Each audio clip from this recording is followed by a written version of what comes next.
I would say most of them are complete with like the original advertisements, which I think is freaking awesome. It's like 1946 Colgate. They're like, did your man just come back from the war? You want to have pretty teeth? Get Colgate. Like, it's so awesome. Oh my God, that was the most nailed ad voice ever. Welcome to the Film Riot Podcast. I'm Ryan Conley, and today on the show we have Matt Lanter. Matt is an actor that's done everything from television to feature films to voice acting. For television, most recently, he's been a lead in Timeless for NBC. In feature films, he was most recently in Pitch Perfect 3. And for voice acting, he's done all kinds of stuff, including Anakin Skywalker for Clone Wars and Aquaman for DC. Matt's just an all-around amazing guy, so it was really great to hear what he had to say about life and his career. We talk about him getting his start, how he picks roles, dives into characters, the difference between a television production and a feature film production, and working with directors. But before we jump into all that, I want to thank today's sponsors like Benro. They make a ton of great filmmaking gear such as tripods, sliders, and hi-hats. I really love all of Benro's stuff. You guys have seen me talk about it on the show a ton before. Jump over to filmriot.com/podcast, find the page for this episode, and you'll find a bunch of reviews that I've done about their gear. I use it on all my productions, including most recently BALLiSTIC. We use their hi-hats a ton for that, just being able to put the camera anywhere. Also, if you use the coupon code FilmRiot20, you can save 20% on benrousa.com. And I also want to thank Updesk. Updesk has their new home desk, which is the kind of aesthetic that you've been looking for without the expensive price tag. It's a 60-inch long, 30-inch wide desktop that features a premium high-pressure laminate surface with all black wood grain finish. Move your entire workspace up and down with a single press of a button. No more excuses to be sitting down all the time. Start living a better editing or writing or whatever it is you do at a desk lifestyle with these Updesks. I've talked about this on the show as well. There's a ton of health benefits to be sitting all day like a lot of us do when we are filmmakers. We find ourselves at the computer all the time. It's really, really bad for us. So check that out on the episode page as well. We have a link for you to check out all of that. But now, time to shut up and get into it with Matt. So how did you get your start? I mean, you've done a ton of stuff now, but were you always into acting? Did you find that along the way? No, I wasn't. Actually, it's funny. When I was younger, it was my sister who was in drama school. She did the plays at our high school. I didn't really have anything to do with it. I was a sports guy. I did football and baseball and wrestled and whatever. So let's see, how it started for me is I was in college and I thought that maybe I could start making some extra money by modeling. And yes, this is going to be a funny, cheesy, horribly embarrassing story, but kind of not really now because now I'm fairly successful, so it's all good. Go on.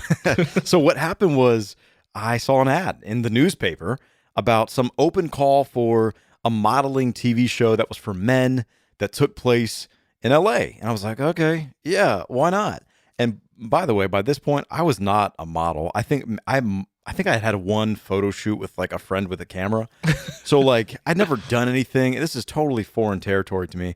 I go down for the open call and cut to, I don't know, a couple of weeks later, they're calling me and saying, hey, do you want to come out and do this show in LA? It's a competition show. It's like America's Next Top Model. It's for dudes. And you get $100,000 contract if you win the show. Oh, and come on out to LA, we'll put you up and whatever. And I was like, oh, yeah, okay. Never been to LA, sure. So I did it. I think I got kicked off for being fat, which still really upsets me. No, but you know those exit interviews, you've probably seen America's Next Top Model or whatever. When you get kicked off, you have to have this like sad exit, where you're crying and whatever. Right, yeah. Anyway, I didn't do that. I pretty much just said, it's all good. I don't want to be a model. That's not really my thing. I don't have the body of a model. I'd much rather be an actor. And so I got kicked off, and my manager, who I'm still currently with to this day, saw me. He said he was flipping channels, and he saw that, and he found me back in Georgia because I had gone back, and I was at the University of Georgia, and he had found my information and emailed me or something. He was like, hey man, I saw your TV show thing, and if you want to be an actor, like, let me know. I'm a manager in LA, so if you're serious, let me know. Anyway, I ended up saving up a few grand and packed up what I had in my car, and I drove out. So wow, that's crazy. How it started. Yeah, and then I thought maybe I could make some money by doing some modeling when I got here, and I was starting to book acting gigs before I would book modeling gigs. And I remember I was about 3 or 4 months in. I had burned through my $3,000 or $4,000. I had to ask my dad for money, which was, a pretty big deal. It's not like my dad is flush with cash or anything either. So, and then like right around that time, I booked 2 jobs pretty much simultaneously. One was 8 Simple Rules for Dating Your Teenage Daughter. Wow. And it was one line, and I got dropped in David Spade's lap, and I don't even remember what I said. And then the other one was, here's what I said.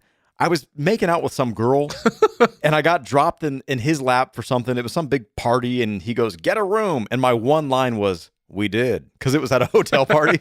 So that was my one big break. And then simultaneously booked a recurring role on a show called Point Pleasant on Fox. And I drove to San Diego to do that, and I left the day after I had shot, and I bought a small Starbucks coffee, vanilla latte, and I thought I was on top of the world. Like, that was it. You made it. Dude, I made it. You could not stop me because I had, whatever, $3.85 to buy that Starbucks coffee. And like, when you don't have much money, that Starbucks coffee, that's luxury. Yeah, man. That's splurging.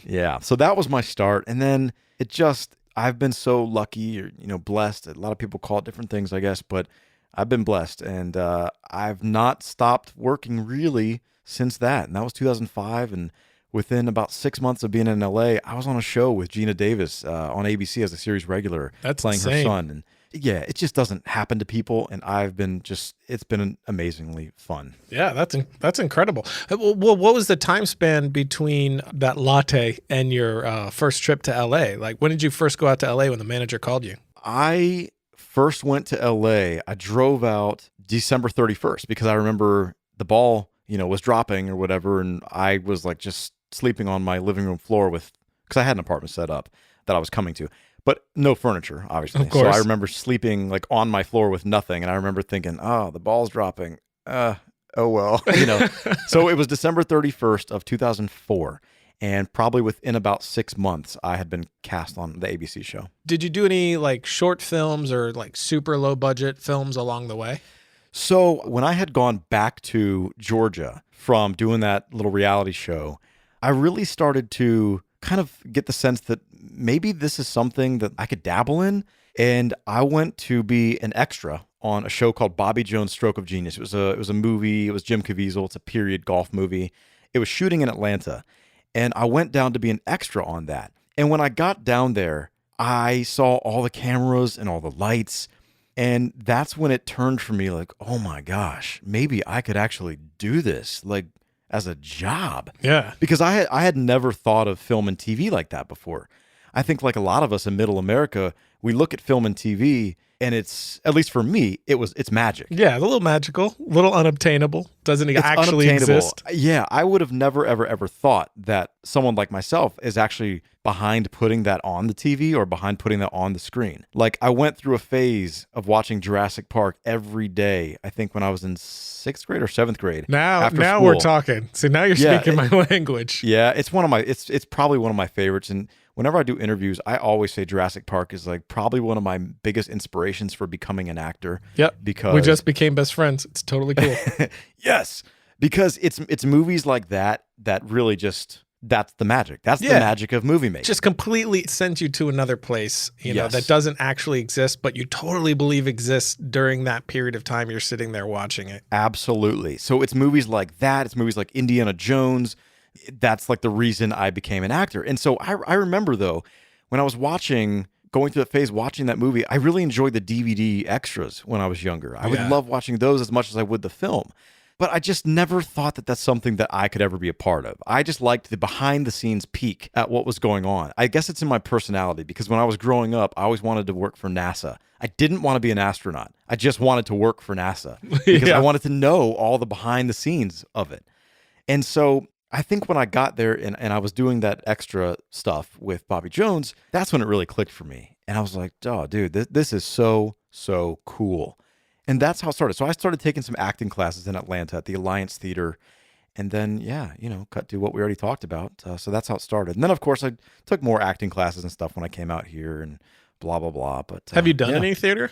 I have. I've done some theater besides my youth theater, like with church and stuff like that. I actually did a play with Lawrence Fishburne. and another girl, her name was Amanda McDonald, here in LA, with the Center Theater Group. And in LA, that's the main theater company. So they've got about 3 theaters throughout town. One is the Amundsen, which is the largest physical capacity theater, and then the Mark Taper Forum, which seats about 800, and then there's another one that's a little smaller.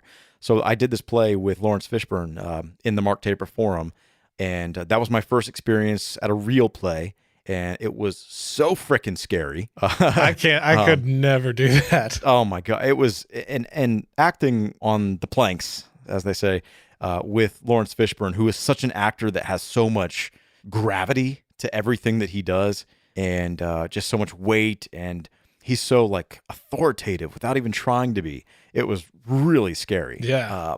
But I did it, and doing theater is like taking 4 acting classes at one time, and you can't help but to just learn so much about so many different things when you're doing theater. So I haven't since then. I haven't gone back. But, when was that?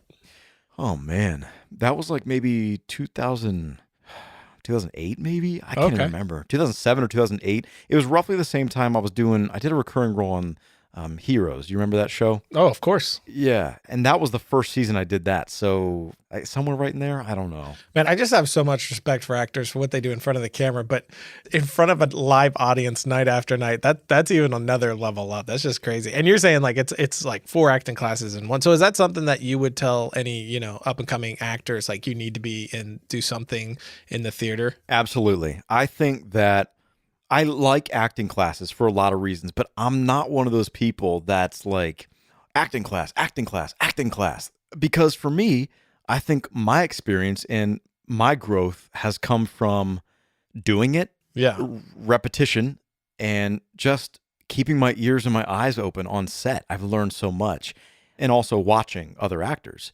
I just feel like there are core things that you can get. Like, don't mistake me when I say I don't think acting classes is like the be-all, end-all. It's great for a lot of people, but for a lot of people, you can only get so much from listening to a teacher who is, no offense to all you acting teachers, but a lot of them are actors that couldn't get work, and so they just became an acting teacher, and they tell you they're actors, but they really don't have the experience themselves. Yeah, man. I feel the same way about like screenwriting books and video essays and things like that. It's the same thing, right? Like if it's good, it's good. If it's not good, it's not good. I don't care if you go to 4 classes. If you don't just inherently understand and have that talent from the beginning, it's going to be an uphill battle for you. Yeah. You got to have that understanding, especially when it comes to like for actors, when it comes to like comedy and stuff like that. Like I know you guys put out hilarious videos, and your brother, and you can tell that you guys just get comedy, and a lot of people just don't. And that's not something that you can really teach, in my opinion. So that's a prime example of it's just there, it's not there. This podcast is just going to be just repeating you complimenting me in that one moment. That's it. It's going to be 1 hour of you saying that one sentence over and over and over. Yeah. It sounds like you're sort of saying, I mean, correct me if I'm wrong, but I'm always saying this to people who want to write, direct, edit, whatever it is. It's just do it over and over and over again. Like film school is great if you want to network and stuff like that, but nothing's going to teach you like experience. And when you go out there and you make something, you finish it, and then you watch it back, and then you make something else, you finish it, you watch it back, and you just keep learning from that. That's the biggest educator. And it kind of sounds like, correct me if I'm wrong, I don't want to put words in your mouth, but it kind of sounds like that's what you're saying. Go do a role, watch that role back, learn from that, do it again. Yeah, I think that is. No, you're spot on. That's what I'm saying. I mean, look, again, like I'm not taking away from that. I think all of these tools are valuable. Oh, sure. As an actor or as a screenwriter, to take the classes and do all this stuff. I think it doesn't not have value. It just, you have to do it. All practice is good practice. Exactly. Yeah. And just back with the theater, just curious. Is it just horrifying every night, no matter what? Like curtains going up and you just want to just puke before you go out there? Well, we did it. Let's see. We had on that play, we had about I think it was a 7 or 8 week run, and we did, I think, 8 shows a week. Wow. So yeah. So after you do it for a while, you do get really used to it, and some of the nerves go away. I would say pretty much every single show. I mean, in the first couple of weeks, just the whole thing. It's just nervous, the whole thing. But after the first couple of weeks, you get a couple of little butterflies right before you go on. But as soon as you step on stage, it's done. Yeah. But then something really cool happens is when you get so comfortable with the dialogue and you get so comfortable with what's going to happen, you actually start to crave ways how it could be different because you have to keep it fresh for yourself too as an actor. Yeah. You have to hear it for the first time every time.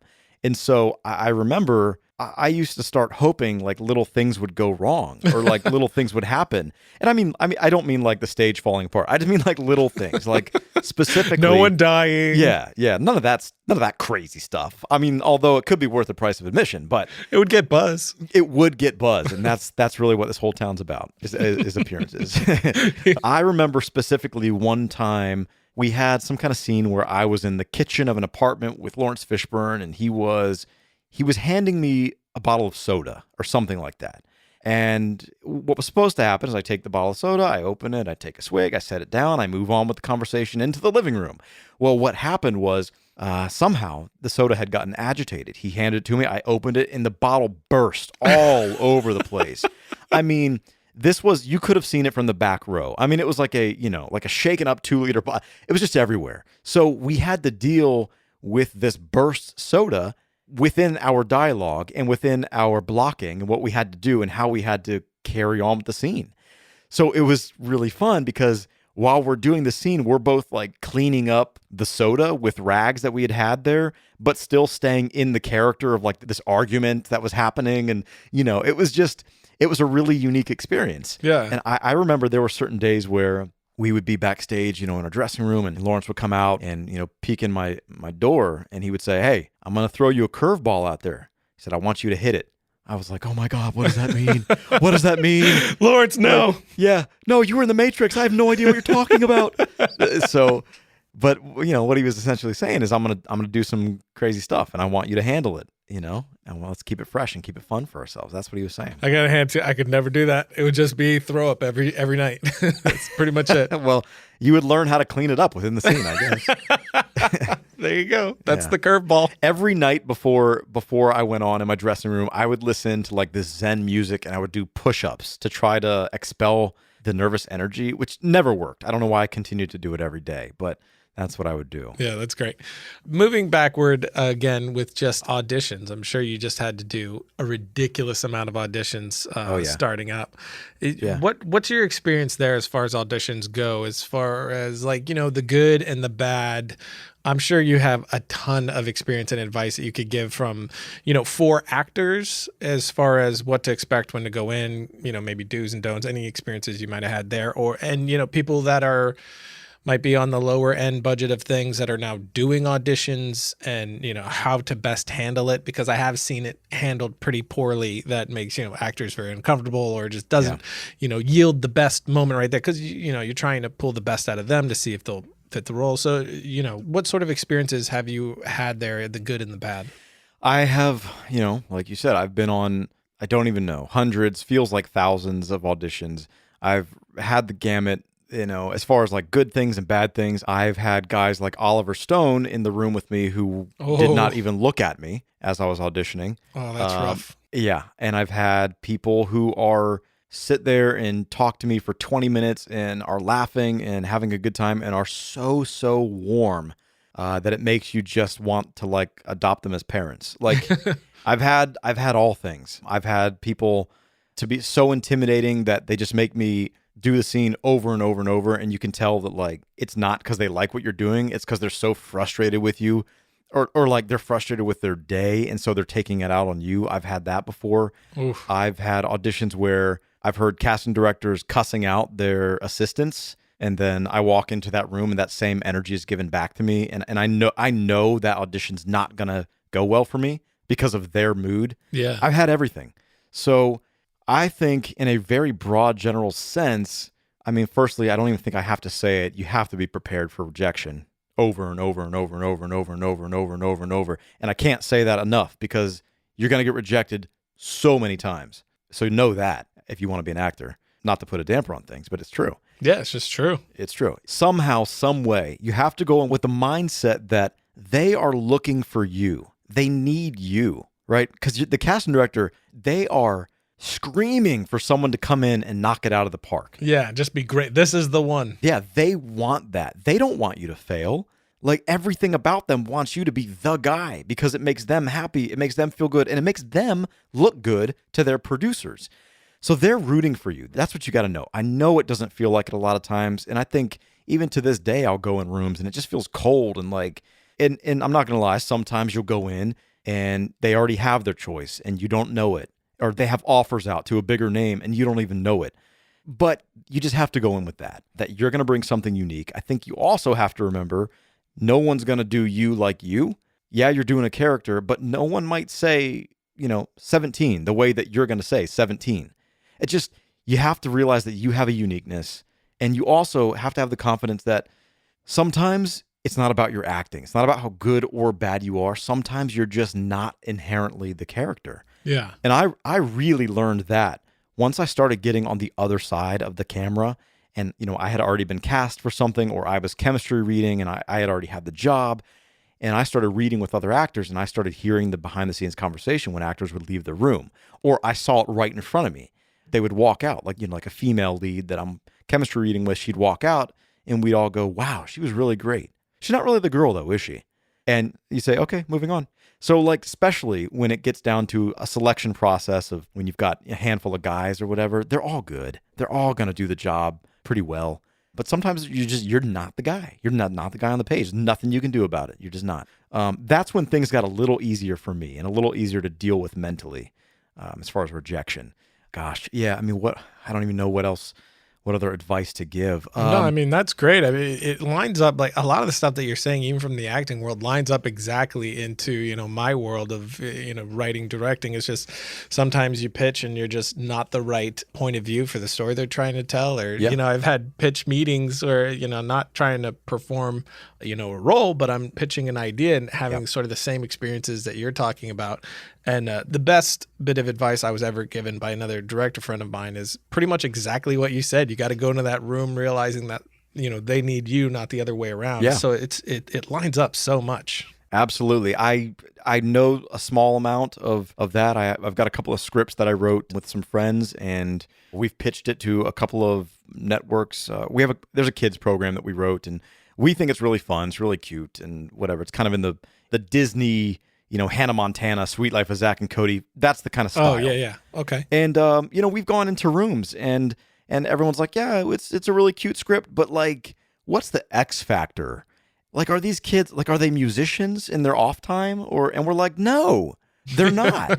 It's like, no, that it's a family comedy. They're not superheroes when the moon comes out. Like, that's not the show. Do you kind of hate the X Factor thing? Well, I hate it because I think people say that and don't even know what they mean. Uh-huh. Like, they're looking for something that they think is what people like because the last two shows that have sold did have that. Yeah, I feel like they're saying, like, what's the gimmick?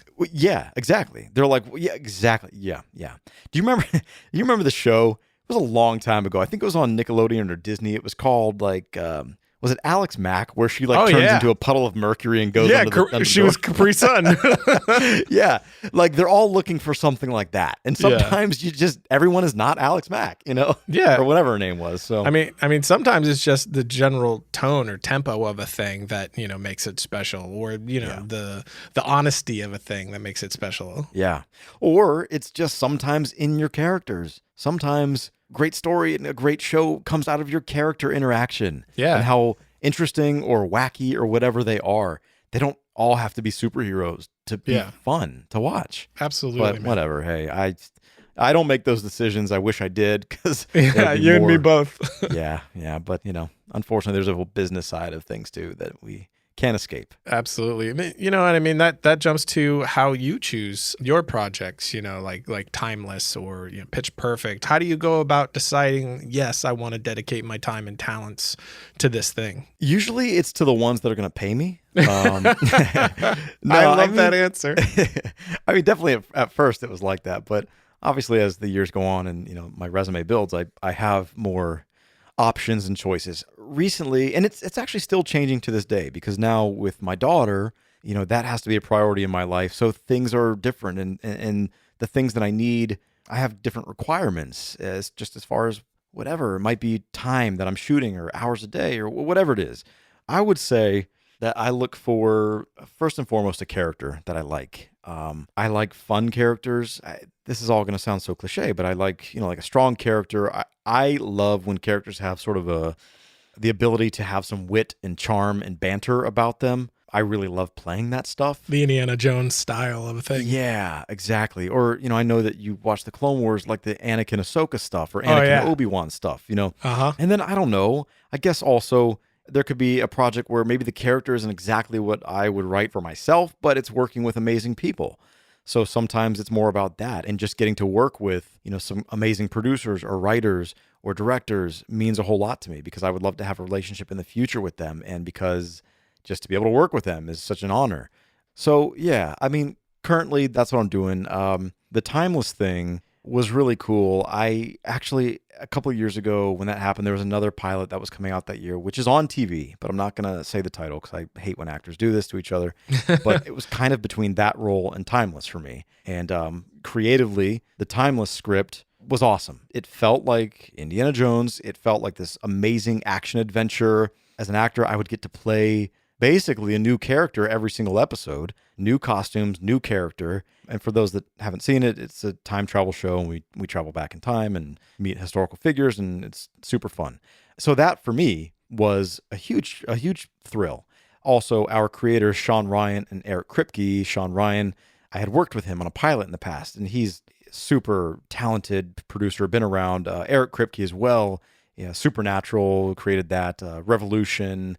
Just both really great guys and really amazing talents, and I was really excited to work with them as well. So that's how that worked for me, and I went that direction as opposed to this other script. But I don't know. I guess I just look for fun, engaging roles that I feel like I could stick with. And if it's a series regular role, like as a lead on a 1-hour drama, you work insane hours. So you really have to like the producers that you're working with, the writers, the character. It gets really tough if you're not into the story and you don't care for the people you're working with, because 1-hour dramas are pretty much the hardest schedules in Hollywood. What are those schedules like?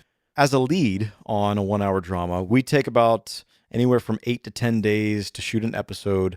And let's see, when we were first doing Timeless, we were doing like 16, 17-hour days. And it's nuts. I mean, it drains you. It just takes the life out of you. Is that 8 to 10 straight, or is that with 2 off? That's 8 to 10 shoot days. So typically that is with 2 off. However, first year of Timeless, we were shooting at the end of the year. We were shooting Saturdays as well, which was really difficult in order to make our schedule for the network.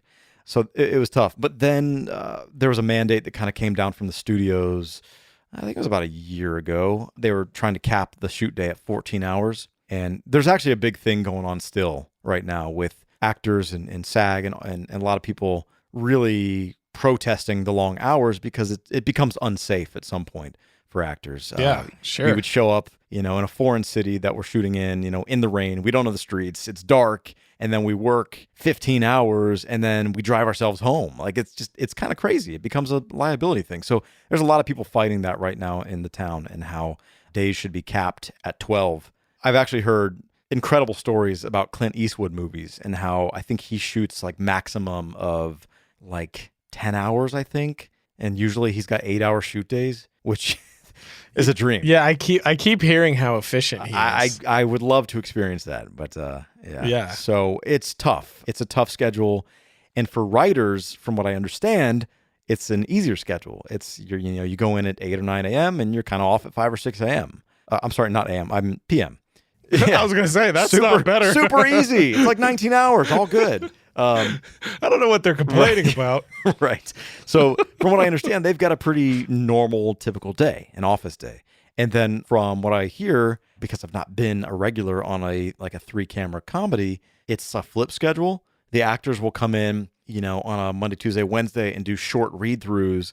They'll do a little rehearsing on Thursday and then basically shoot the show on Friday, which is a few hours. And it's the writers who are up all day and all night, plugging in new jokes and trying new things and trying new rewrites. So it's interesting. But yeah, I remember, even doing Commander-in-Chief years and years ago, about Gina Davis saying how hard 1-hour dramas were for lead actors. It's really tough. Yeah, that's crazy. Yeah, so I definitely see how you would really need to love that show and that character. Yeah. And I really do dig your character in Timeless and the show as a whole. Like you said, just the whole time travel aspect of it. It's always something different, and the different time eras and everything is just great to see. And the set pieces, it's all awesome. But with a character like that, how are you? Well, a character like any of the ones that you've done, what's your process for finding that role, for diving in, finding who that person is to be ready for day one? Yeah, I mean, I'm not going to lie and say that it's completely there on day one. I think you do the best you can. And I think that's what happens sometimes with TV shows is as the episodes go on and the writers get a feel for you and what you bring to the role, and you get a feel for the character, things might change ever so slightly. And maybe it's not even something the audience realizes. Maybe it's just an internal thing on how you approach things. But a prime example of that's just off the top of my head is if you go back and watch the Andy Griffith Show, if you watch the pilot, and actually there was a spin-off pilot of another show, but even if you watch episode 1, 2, 3, 4, 5, Andy Griffith is an entirely different character than he is in season 3 of the show. Oh yeah. It's interesting when Barney Fife comes in, Andy becomes the straight man and the moral compass of the show. But before that, they were really going for Andy is like this backwoods hillbilly sheriff, very much yeehaw. And look, I mean, obviously that show worked out. So sometimes things adjust and you just go with the flow. The same sort of thing happened with Friends. The Joey character in the beginning was an entirely different character than, he was like this smooth, cool guy. And then, it didn't take long. And then all of a sudden he was the doofus. Yeah. Yeah. Yeah, I always wonder about that. Like when, prepping my own stuff, I try to think, because that's definitely the same thing in my experience as far as the short films that we've done is, and there's such a short amount of time to, the actors to find that character. So I try to put stuff up front that will help us sort of find that as quickly as possible, because we also don't have rehearsals ever on the low budget stuff that we do. But what would you prefer? I'm curious if, for people like me who do a lot of short films or anyone listening, would you want something heavy up front to really sink your teeth into it and just find it? Or would you rather, start in slowly so you could sort of dip your toes in the water before getting to the heavy stuff? You mean, when you say heavy, you mean like an emotionally heavy scene? Yeah, like a big scene, one of the more important character moments. I would rather ease my way into it because, every script kind of has like meat and potatoes as far as scenes go. And I wouldn't want a meaty scene right up front because it's the meat scenes that kind of anchor the show and anchor the character. Yeah. So I would prefer to ease into it and get a feel, for not only the character, but also the set and the people around me and the other actors before I jump into something like that. Also, I think, at least for me, I work better that I make some choices and I go in there and I do what I do, but things adjust. I mean, I guess as an actor, you kind of have to be. Things adjust on set and things are different. So I wouldn't want to prepare too heavily and like script myself out and script my motions and my movements out, expecting to go in there and have this big scene. And then it's like a whole different feel, Yeah. or a whole different tone or a whole different vibe with one actor to the next actor. So yeah, I'd rather ease into it and get a feel for things. You'd ask like how I approach a character in the beginning. I think, well, for me, I think that I have talents in certain areas and I lack talents in certain areas. I think one of the areas where I feel like I'm good at as an actor is looking at a script and understanding the breakdown very quickly of who that character is and how I see the scene playing out. Like if I could watch it on my TV, I think it'd be an amazing scene, an amazing performance. Whether my body and my tool can mimic that, what I have in my head, is a different story.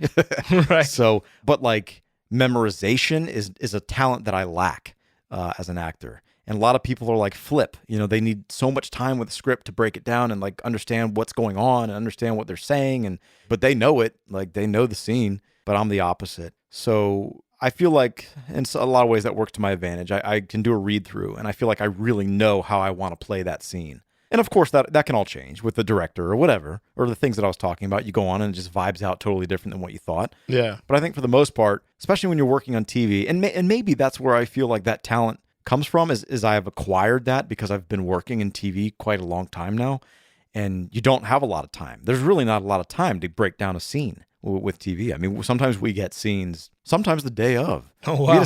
We had a scene on Timeless, season 1, and it was a very meaty scene. It was a scene where I walk to the other central character. I go to her house. Her name's Lucy. I knock on the door and I say, I'm stealing the time machine. I just wanted to let you know. And she's like really upset about it and blah, blah, blah. And it's a couple of pages. And these two sort of have an unspoken relationship happening at this point. And so there's a lot of underlying things happening underneath the words. And we did not get that scene until we arrived on set. We were shooting a different episode because our shooting schedules are crazy. We were doubling up that day on different episodes. I was like riding horses in the beginning of the day with Bass Reeves and the Lone Ranger. And then I came to, present day on a different episode. And as I'm driving over to the new set, I still don't really know the scenes that we're shooting. And this was a really frustrating day for us actors because that's difficult. And we essentially got there and the writers were really awesome. And we kind of, everyone knew the predicament that we were all in and how it was unfair to all of us to do this. And so me and Abigail Spencer and Kofel Sanders, who wrote that episode, and the director, we all sat down and basically rewrote that scene. And it was like a 2 or 3 page, very emotional, meaty scene. And it turned out great. But sometimes that happens. So I don't even know why I was telling you that, but no, that's great. That's crazy. That it goes back into the crazy schedule of that 1 hour drama, like you were talking about. Yeah. When you are prepping, like we were talking, is there something that you want from your director during prep, or is that something where you just kind of want to go away with the script and the character and figure out what you think about this before getting with him on the rest? Yeah, well, I mean, I guess that depends if you're talking about a film or TV. I mean, in TV, the directors don't have a whole lot to do with your character. I mean, if you're there on set, well, with TV, I don't know if people know this, but we have different directors. Every episode is a new director. Yeah. And some are repeat directors that we've worked with before, but they're new directors. And, obviously with a film, you've got one director, or sometimes two, and they're with you the whole time. And there's much more, the story in the film is much more their film as a movie director. So I think it depends. But yeah, TV directors, I don't really require much from them. But with a film director, multiple conversations about how they see tone and how they see these characters. And it's nice to talk out the story and talk out the characters and motivations. And, I guess with a film director, you really trust a film director. You really have to have trust in them because it's really them who know the story and they know what it's going to look like in their head and they know what your character is going to come off like, if he says it this way or if he says it that way. And I would say there's a very close relationship with a director in a film. But yeah, I don't know. Really, what I would require from them is just an open ear and an open office and an open schedule so that I can just kind of text or call or email or any random questions at any time. And just a full collaborative effort is what I think I require and like on a film. And then on set, how much different is that relationship? Sounds like very with the director with TV versus film. Yeah. With TV, the directors, they got a lot of control over the episode, but even still, they are very much dictated by the producers, the exec producers, the showrunner, and what the network and the studio want out of the episode and out of those characters. I mean, from what I understand, there's a lot of notes given by network and studio, sometimes as detailed as how somebody wears their hair. It can be that detailed. So TV directors, it's kind of up to them to keep the schedule and keep the show on schedule. I do know that TV directors don't have final cut of their episode. A lot of TV directors will email me or something and say, had a great time. Let's hope the network doesn't screw up my cut, Right.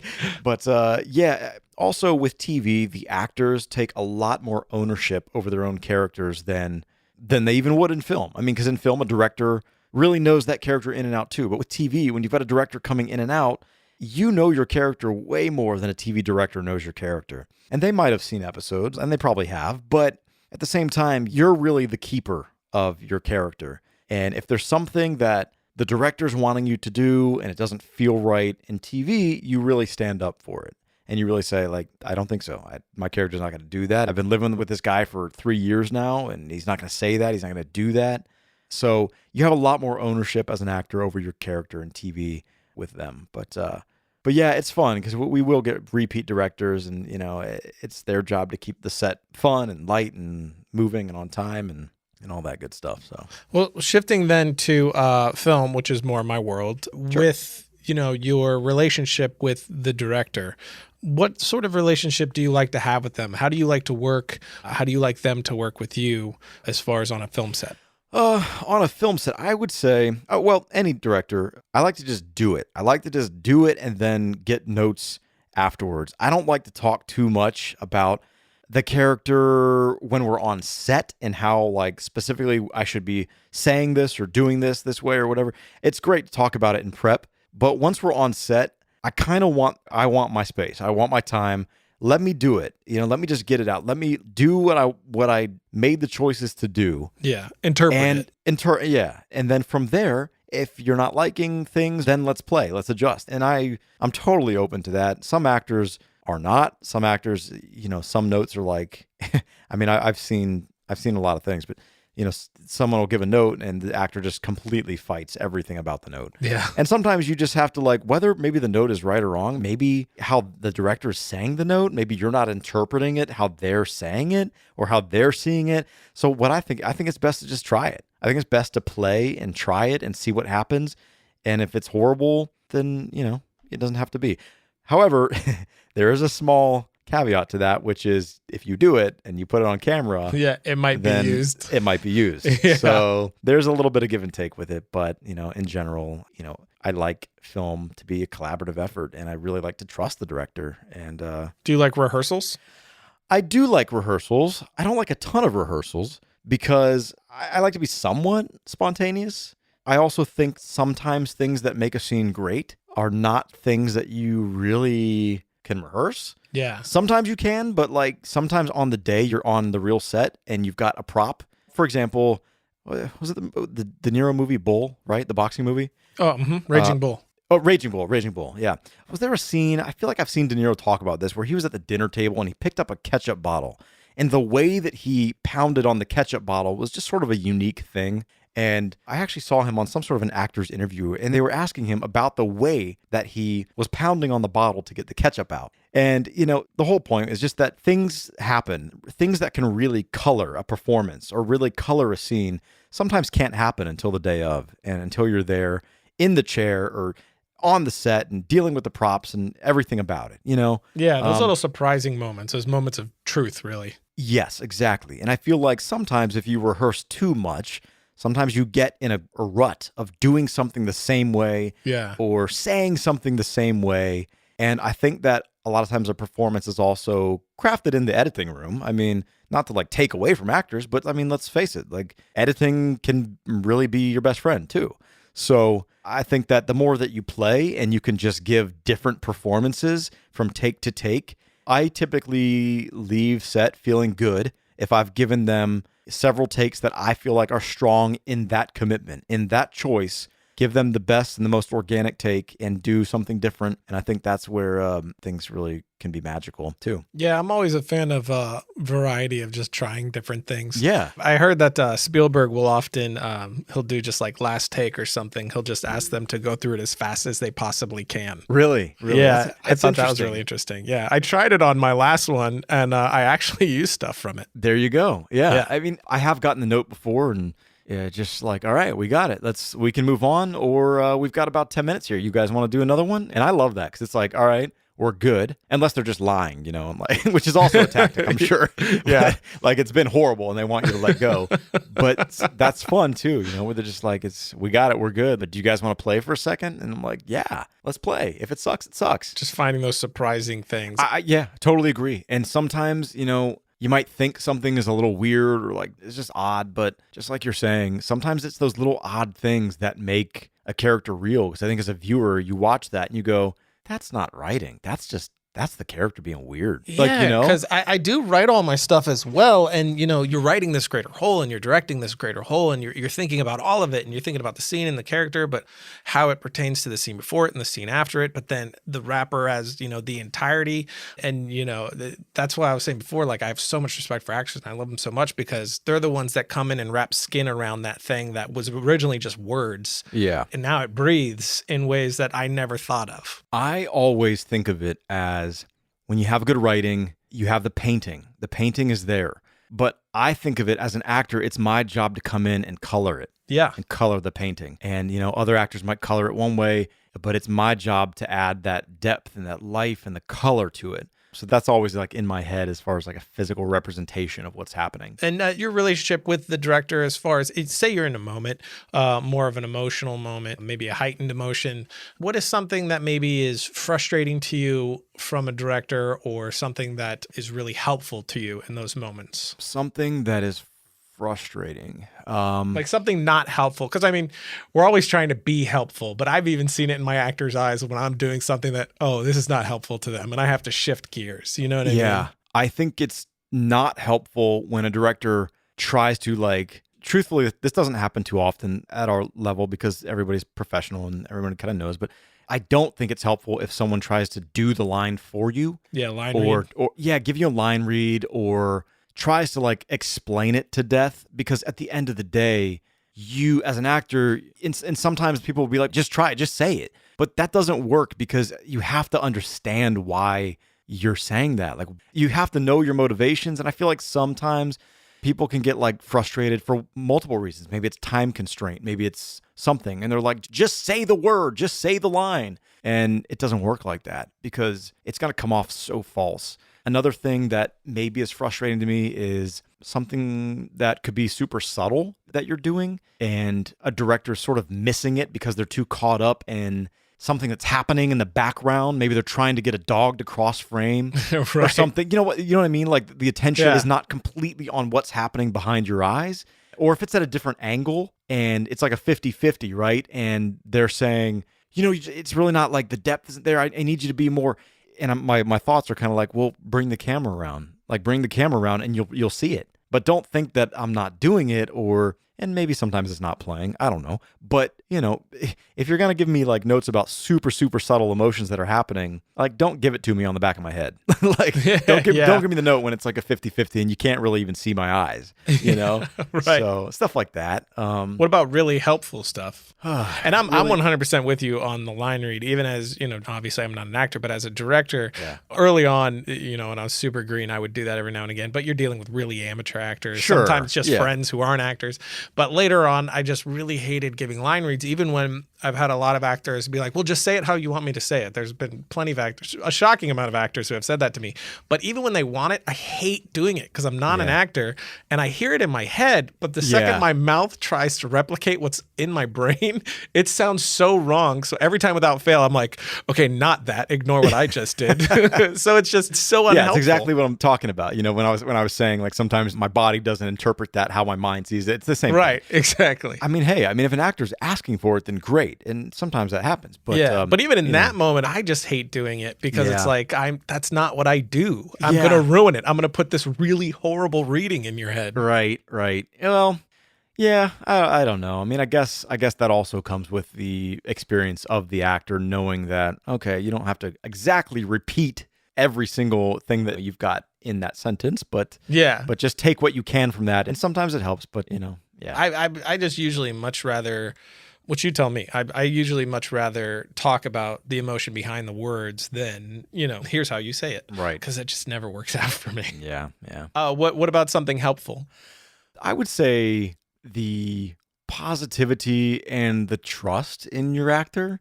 On the flip side of that very same conversation, when a director just knows that that's going to be there when they do come around to you and they do come around to your eyes, and that it is there, the positivity of, okay, that was great, love what you did, let's try this. It's easier, I think, just emotionally for an actor when a director might say, okay, we got that one, let's try this, as opposed to saying I'm still not getting this, blah, blah, blah. Right. It just doesn't feel encouraging. That's a great note, yeah. So I think it's probably better for a director to be like, great, okay, we got that. And then if it's not working for you as a director, maybe just find a different way to phrase what you just did. Even if it's the same thing, maybe find a different way, because that's human interaction, right? I mean, some people interpret things different ways and hear things different ways. And what what you're saying and thinking you're saying might not be what they're hearing at all. So maybe just find a different way to say it. Yeah. I don't know. Yeah, man, that's great. That makes a lot of sense to me. Yeah. Moving away from the live action stuff into your voice acting, because you've done a lot of that and really amazing stuff. Your Anakin Skywalker, your Aquaman. Yeah. Those little small things. No big deal. A couple of guys. And that I mean, it's still performance, but it's such a different. Do you find it extremely different, or is it shockingly similar? It is shockingly similar and extremely different. It's Perfect. Yeah. It's similar because it's still acting. I really hate when people say, do you like being an actor better or do you like doing voiceover? And I'm like, whoa, voiceover is acting. You got to bring your A game to even the voiceover. Yeah, it's not a Tylenol commercial. Yeah, or Colgate commercial in the 50s. Yeah. So you still got to bring it. But what's really different about it is, I guess we can go ahead and say the obvious. You're standing in front of a microphone in a padded room and you're not moving. You're not worried about hitting marks. You're not worried about lighting. You're not worried about if you look completely stupid or not. You're not worried about looking sexy as the male lead.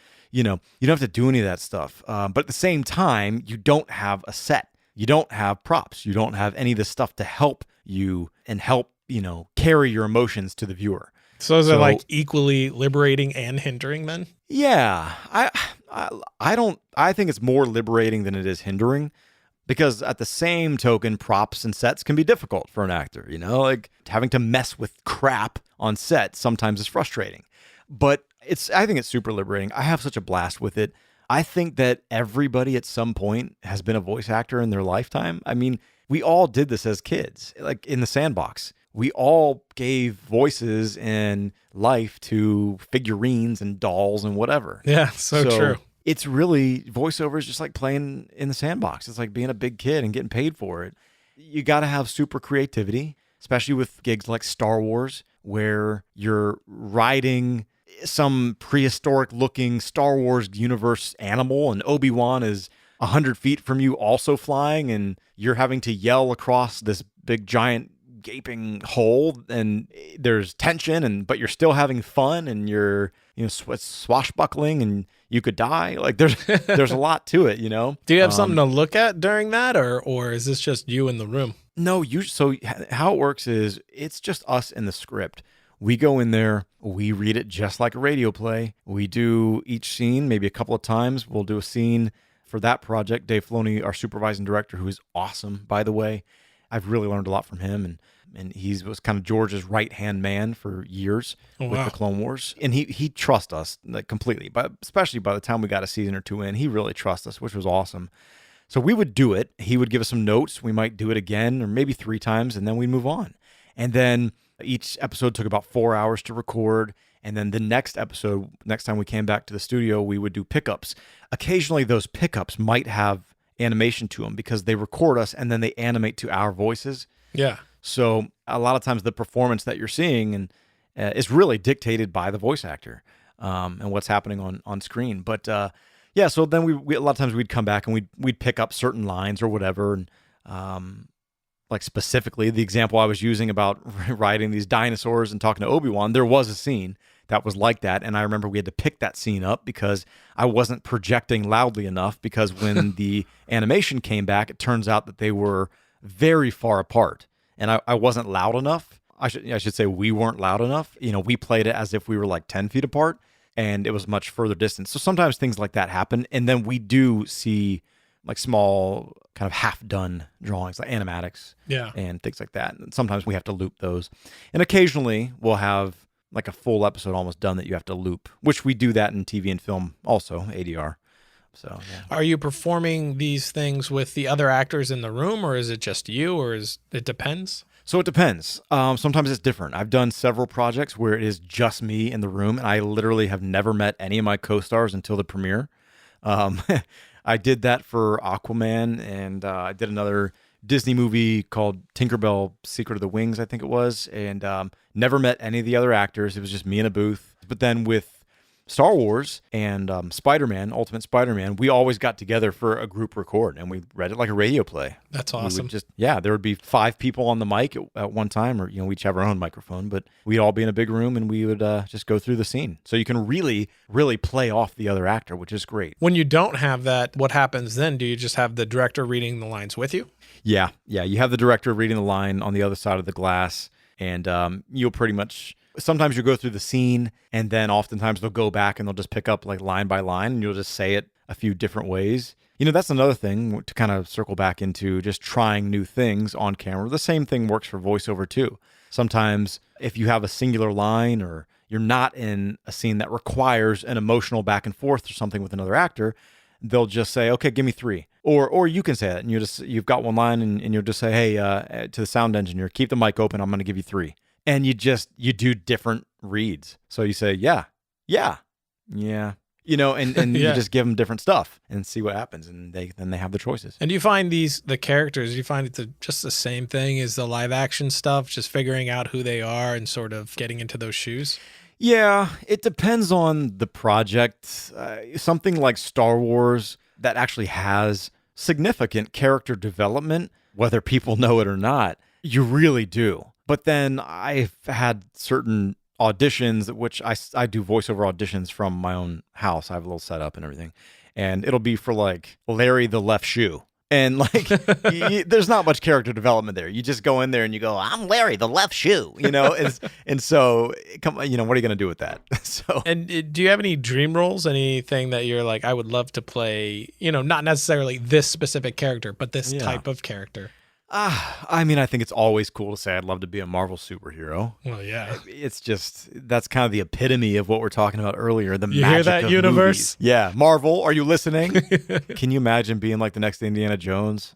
That'd be awesome. Man, that'd be incredible. You're kind of playing a little bit of a version though right now. I have been playing a version of Indiana Jones for years now with Anakin, and definitely with Timeless and Wyatt. Yeah. Actually, it's when I went to do my audition years ago for the Clone Wars, they knew, when I say they, I mean George and Dave, wanted to take that character different direction than what we see in Anakin.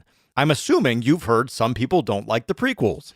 So, right. There was a conscious effort, I think, to do a new Anakin and make him more likable. And, a lot of people think he's very whiny. I've got a whole thing on that. I think it was a really tough job to take a character from just like a guy with mom issues to being like the most hated villain on earth in one movie. Sure. So it was a tough role, but it was a conscious effort to take Anakin a different way. And when I first auditioned, I didn't even know it was for Anakin. They told me it was for a character called Deke Starkiller, and they told me just do your best combo of Han Solo and Luke Skywalker. And so I did, and ended up being Anakin, this kind of new, a little more bravado and charm like Han Solo. And with Timeless, Eric Kripke is a massive Star Wars fan, and he really, when they pitched the show to me, they pretty much said he's our Han Solo of the show. And so a lot of things we did, and even certain deliveries, especially earlier on, were very, very Harrison Ford influenced. And I still try to keep that as one of my key references for Wyatt, is basically Harrison Ford as Han Solo or Indiana Jones. Man, Harrison Ford, what an icon. Indiana Jones, Han Solo, and Decker. I mean, come on. And then he doesn't even care about Star Wars. He's like, he's so like, he hates it so much. Like, whatever. Yeah, it's like, oh man, you're a badass, aren't you? He's got the freaking amazing, slightly grumpy old man thing down pat. It's great. I love him. Have you seen that recent? No spoilers, because I've not seen Solo. But have you seen that interview on like YouTube where he just shows up? Yeah, to the interview, he shows up and he's like, "Get out of my chair," and get out of my life. Yeah, it's so great. All the interviews with him and Ryan Gosling are fantastic too for Blade Runner. Oh my gosh, I don't know if I've seen those. I gotta check that out. Oh, he's so funny because it kind of seems at first like he's just a grumpy old man, but then you just realize he's hilarious. Yeah, you're like, oh, okay. It's his thing, like it's his shtick. Yeah, it's great. So you do a billion things. It just seems like you're always doing 20 things at any given time. For whenever I hear from you, you got the film going on, you got TV going on, you got all the voice acting going on. Yeah. How are you finding? Because now you have your kid. How are you finding a balance? With work and family. I know it's crazy hard for me. Yeah. and you're like 1,000 times busier than I am. So, I mean, it's probably still a work in progress, which is a totally fine answer. But how are you finding that balance so far? It is. I am still finding it. I would say if there's one thing in my life right now that's a little bit of a problem, it is the balance of work and now family life and making sure that everyone is happy. I mean, first and foremost, I think that the more I have learned, maybe it's just because I'm grown up now, I don't know, or I'm 35 and I just discovered this like in the last year, that it really, life is about balance. I feel like if you're balanced with anything, you can be happy. But if you're not balanced, I don't care if you're super rich or whatever, you're not going to be happy. So true. So that's something I'm working on. I'm also a fairly driven person and I like working. I've been working since I was really young, before I had a car and before I could drive. And I think it's just part of me that it's hard for me to turn down work. By that, I don't mean just like anything, but stuff that is good stuff. But to turn it down simply because like I don't need to work right now, I need to spend time with my wife or what. It's hard, especially in this business because it's so fickle, because things could go away tomorrow. You just never know. Yeah. That's kind of my mentality. So that's one thing that we're trying to figure out as new parents. And, kind of we already talked about 1 hour drama schedules. And if Timeless doesn't work out, there's some other things that are possibilities as well, and which is, it's hard. Time is hard. And I know you can't get that stuff back. You can't get time back, but you can always do another project. It's tough. I don't have an answer for you. And if you find an answer, call me back and let me know. I don't have one. Yeah. I wish I had one, but I don't have one. Yeah, I was doing 7 days a week, 18-hour days for a while before my kid. But then my first one showed up and I roped that way back, but it was still, 6 days a week. And I do a lot of 6 days, 7 days a week now. But recently I've discovered this app because of a friend called Daily Journal, where you just take the pictures from that day and you put it into this daily journal. So you can look back and be like, oh, this happened on this day. Yeah. And it kind of got me looking at, because I always say about creativity is if you go a day without creating something, even if it's coming up with a line of dialogue, piecing together an idea for a concept I'm working on, editing some, whatever it is, you create in some way. If you go a day without that, that's a wasted day. I've always said that. But then with this journal, it's kind of like pointing out to me that a day I didn't make a memory with my kids or my wife is a wasted day, because, days go by where I have nothing to put in the journal. And it's like, I have no pictures of my kids, and it's not that I need to take pictures every day, but it kind of points out to you, I didn't make a memory with them. I didn't experience. So that's been kind of a nice flashlight for me of like, okay, it's like, as much as I need to be creative every day, I need to create, a memory with them every day. Cause it's like, man, it happens so fast. Like from one week to the next, this young, they're like different people. So it's like, I don't want to miss that. It's like yesterday wasn't crawling. Today he's crawling. Oh man. I mean, first of all, that's like a great truth bomb that you just dropped there. If you don't have a moment with your family that day, then it's a wasted day. It's really unique and interesting. I like that a lot. I should start really taking that in. But I just lost my train of thought because I'm thinking about that and how profound that really is, actually. That's like a brand new, thank you, App Store sort of like revelation for me. Yeah. But it's just even little, like last night, my kid always wants to like sit with me. My almost 3-year-old wants to sit with me and chill for a little bit, like half hour before she goes to bed. We'll usually like watch something. And now all of a sudden she's wanting to watch like Civil War, but I obviously don't let her see the whole movie, but she just likes to see like Iron Man and Spider-Man. And I'm like, man, you're the coolest kid on the planet.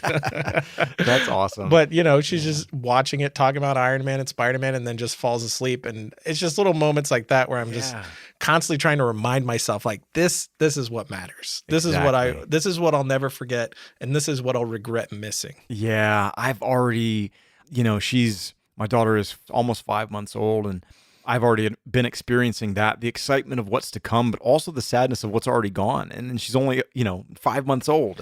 And so I know that my wife and I were talking about potentially, other projects and things happening. And she's like, you're going to miss first steps. You're going to miss first words. And it's a struggle. I mean, this is a life thing. How do you continue to provide and do what you need to do, but at the same time, fully dedicate yourself and not miss anything? It's just like, I don't know how to do it.